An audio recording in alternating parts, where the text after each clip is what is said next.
ඕලේ result ඇවිල්ලා නේ. බලන්න.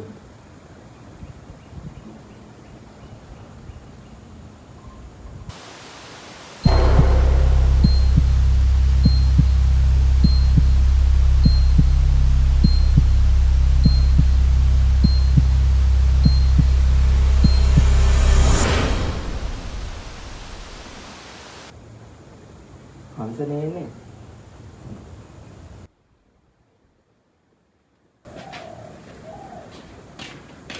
හලෝ පැංචෝ කොහොමද ඉන්නේ? රිසල්ට් ආවේ? මම නම් මේ ලෙවල් ගන්න පාස් දා. උඹ කොහමද? උඹ දන්නවනේ හංස. ඕලේ ටික දවසක් කියලා අම්මත් නැතිනේ. ඒකත් එක්ක මට පාඩම් කරන්න හම්බුනේ නැහැ නේද?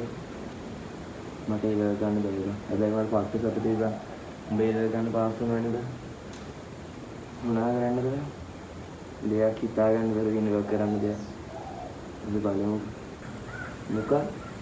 ඒ කියන්නේ මොලේ පේන්නේ? අයිද උඹ කොහොමද ඒ දාට දුන්න ටෝක ඉස්කෝලේ යන කාලේ? නිකන් ඒ නවේ දානවා කියනද? දැන් ඉතින් මොනවා ගන්නද පොල් ගස්සක් නැහැ කියලා. මේ ඒව නැහැ. උඹ මොනවා හරි කරපුවා මට ඒවලන්නේ නැහැ. මම යනවා බං. මට දැන් ක්ලාස් එකක් තියෙනවා. මම ඒකට යන්න ඕනේ. මම නිකන් ආවෙ ඇත්තේ. අපි යනවා නං හරිස්සෙන් ඉඳලා. හරි බං. හරිස්සෙන්.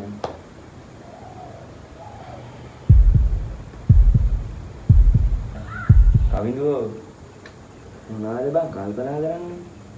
වෙච්ච දේවල් එලා ඉවරයි. එහෙමනේ බං. හැමෝම අපි ළඟ ඉන්නේ නැහැනේ බං හැමදාම. අම්මා ඒ දාස්සේ හිටියා දැන් නෑ. ඒක ඇත්ත. ඒ වගේ කියලා බං බ්‍රාස්තියෙන් බෑනේ. අපි ආයෙ කරමු. ඕල උඹට උදා ගන්න. අවුලක් නැහැ. මට හැමදාම ඒල පන්තිත් නැහැනේ. ඉස්කෝලේ ගිහින් ඇවිල්ලාවත් මං ඉන්නම් මෙහෙ. අපි පාඩම් කරමු. තාටික දවසේ මාසෙයි තියෙන්නේ. ඒ මාසෙයි ගේමක් ගහලා ඕල රිසර්ච් කරමු. බයි මම එකටම ඒල කරමු. බණිවා මැත්ස් වලට ගොඩක් දක්ෂ නේද? මැත්ස් කරමුනේ ඉන්න. හරිද? දැන් ඔය හිතන්න එපා. උඹට ඕන දෙයකට මං ඉන්නම්. දැන් ඔය හිතන්න නැතුව ආයෙ මුලින්ම පොට්ටි කරගෙන වැඩ කරන්න පටන් ගමු. අපි ආයෙ සෙකන්ඩ්ෂයි දාමු. අද උඹ සිරාලද මම කියන්නේ? මම හිතුව අම්මා දාලා ගියා වගේ උඹත් මම දාලායි කියලා. උඹ දන්නවනේ හංස. මම මේ ලෝකේ වැඩිපුරම ආදරේ ඉන්නේ මගේ අම්මට.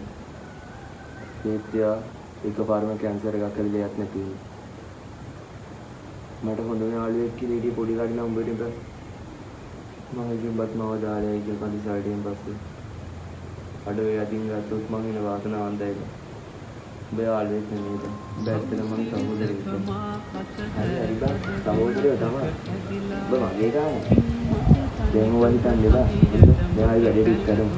තාම මාසයි ගේවක් ගමු.